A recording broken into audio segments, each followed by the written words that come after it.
Ronald Fokking. I have diabetes, type 1. I've been a patient for 12 years and a self-tracker for over 2 years. And this has helped me to improve the management of my diabetes. Let me explain the title. As a patient, it's important to control your glucose levels. It's important to aim for a normal or near normal glucose level, and glycemia is the medical term for the glucose level in the bloodstream. Well, what do I do? In a nutshell, I track my blood glucose, I track my behavior, and I do this to learn how my behavior affects my blood glucose, and to learn how adjusting my behavior can improve the control of my glucose levels. These are the factors I track. Medication lowers my glucose level. That's why the blue circle indicates that. I log the dose of insulin and the time I take my injection. I do the same for the pills I take. Then we have food intake. I log the number of carbs I eat. Carbs raise the glucose level, therefore the red circle.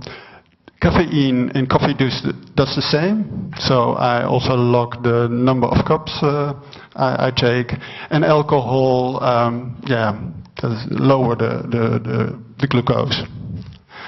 Until recently, I didn't know that there also was caffeine in tea, so I didn't drink tea, but in the morning I drink a lot, so I missed that one.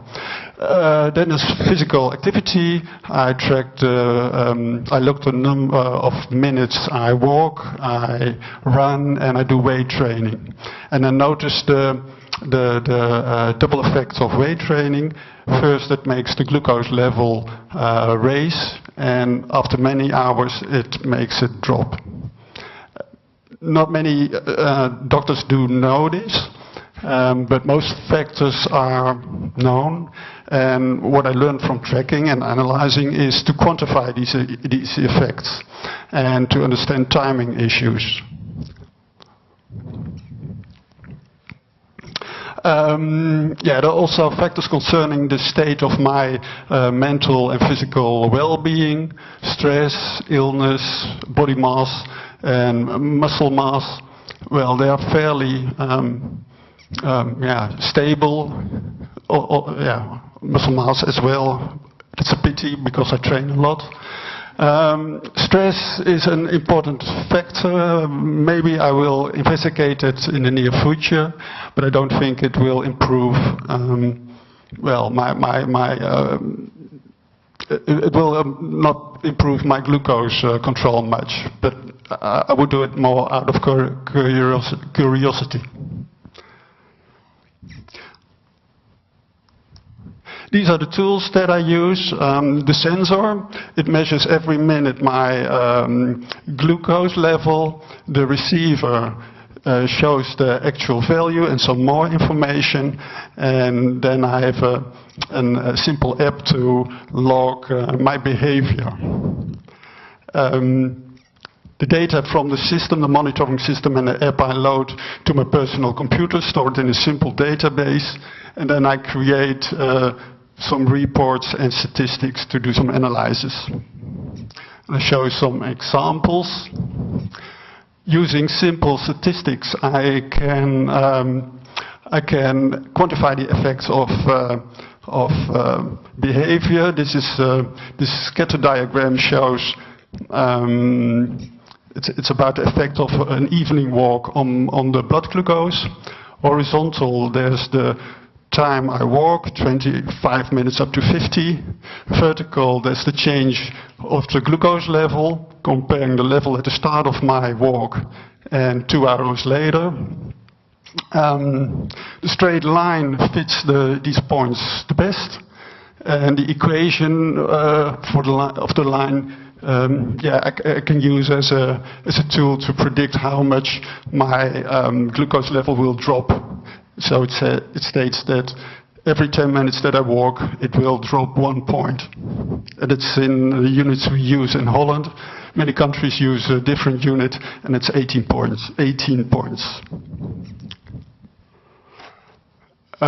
So usually I walk in the evening, half an hour. But if my glucose level is right, I can I can walk longer, and I can predict how much longer I have to walk to get at the level that I want.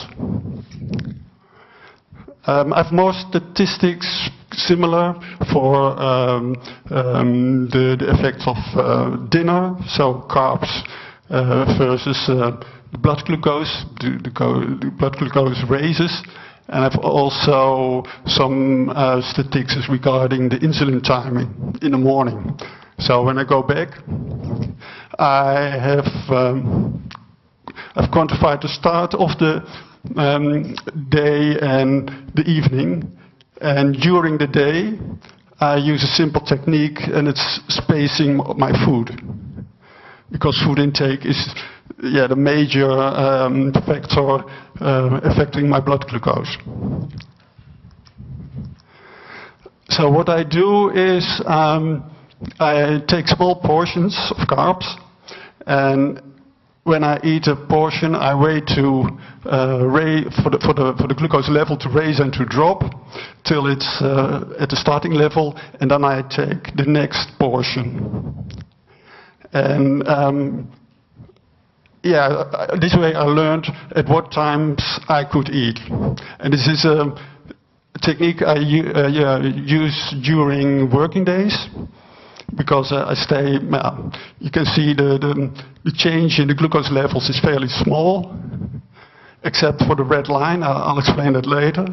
And this is a good technique to stay at the starting point, and you don't have to correct the glucose level.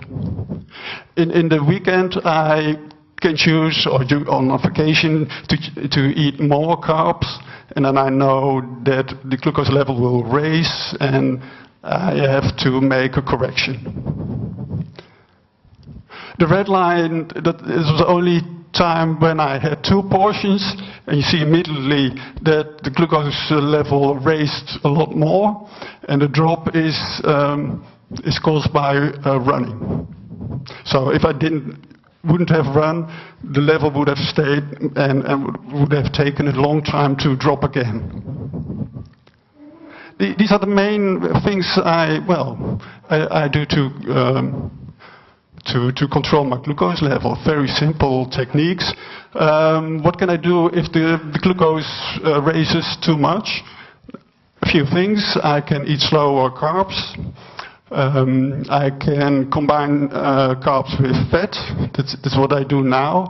So I take some olive oil, or I could split portions. But the portions are already very small, so I can't do that.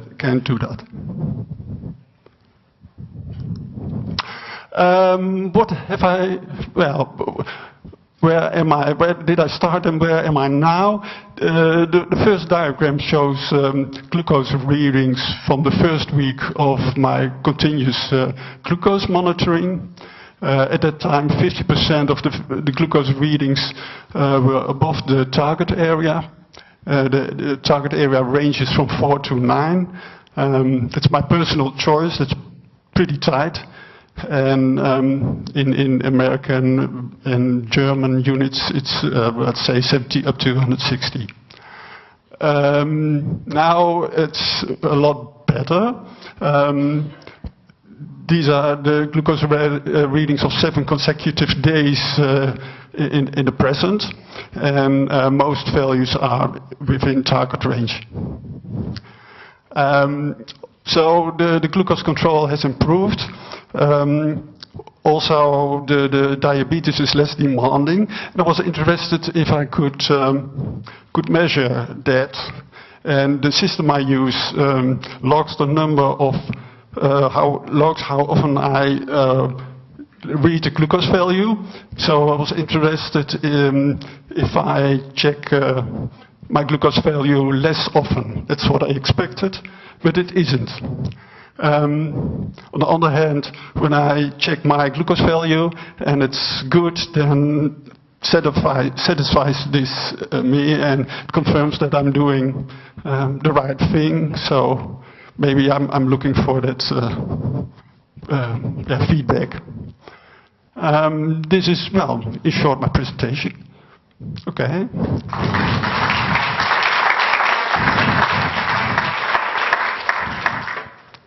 Questions? Is it time for questions? Yeah. Oh.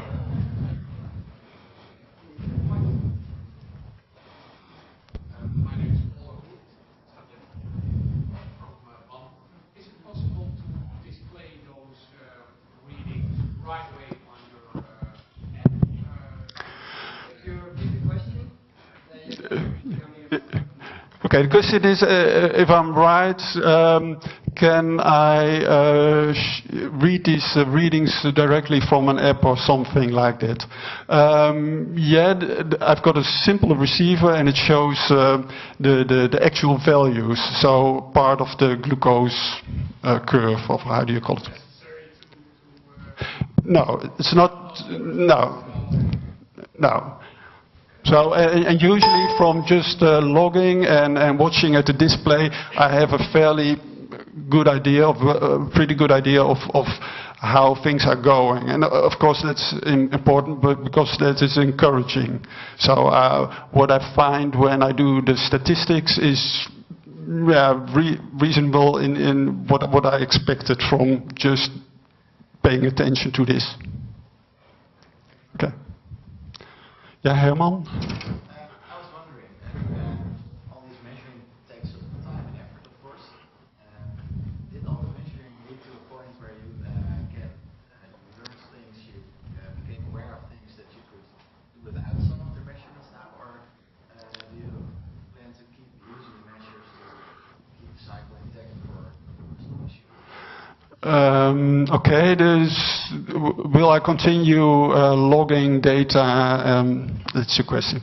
I think I will, partly because that's part of my daily routine, and yes, it does take some time, but weight training is far more difficult than just logging how many minutes I did. And sometimes coffee, I thought I've investigated it a time ago, but something came up which made it interesting to research it in the near future. So I don't leave, don't stop logging some factors. Could you do without, like if all measurements failed? Can you predict some of the things that you couldn't before you started tracking? Yes, I've learned a lot, and my goal was, when I started, if I'm within this range, and I'm there now, I will stop and I leave the sensors. They are also expensive, but it's in a way, I want to keep going on and improve, but the steps to improve are fairly small. But it's also addicting. Okay. Have you figured out why your glucose rises and then drops after strength training? Have you figured out why your glucose rises during and then drops afterwards once you've done the strength training, and how that's connected to the fact that you're not growing any muscle? Okay, the first question. There's a medical or physical explanation. It has to do with stress hormones. So when you do intense activity, your body releases some glucose to provide the energy to fulfill that.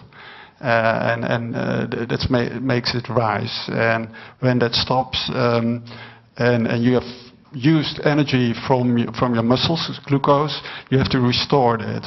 And so later you have to replenish and you have to eat additional glucose. So that's how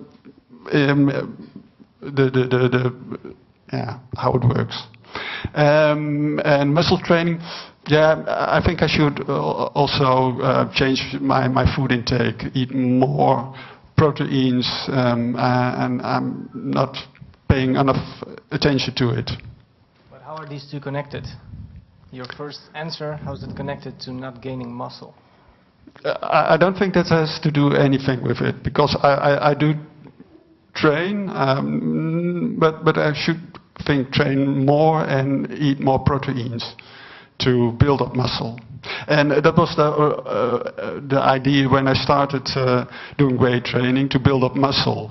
But also there's an effect of the training right away. So there should be a long-term effect with it. It's a bit of a trick question, but I was wondering if you could make the connection, since you're very aware of insulin, of the glucose and your intake. But I think it's a subject for a different conversation, but thank you. Okay. If you're a specialist, you look... We can talk about this later.